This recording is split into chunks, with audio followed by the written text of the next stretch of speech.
করছে, এখনো চেয়ার বের করতে পারছে না, মাথা বের করতে পারছে না। দেখি দেখি দেখি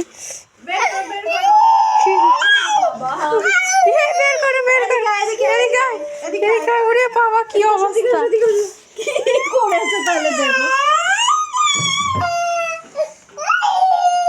ও এই কি করে বের করবা, কি করেছে তাহলে? দাঁড়া চেয়ার কাটতে হবে, দেখি এই হাতটা বের কর। চেয়ার কাটতে হবে, হাত বের কর, একটা করে হাত বের কর। দাঁড়া দাঁড়া দাঁড়া। আর এরকম করবি না বাবা বাবা। থাক থাক থাক না চুপ করো। ওর মধ্যে আর ঢোকে না, তাহলে আর বেরোতে পারবে না, কিন্তু আর ঢুকবে না, ঠিক আছে? বসো। ভগবান, থাক আর কাটতে হবে না।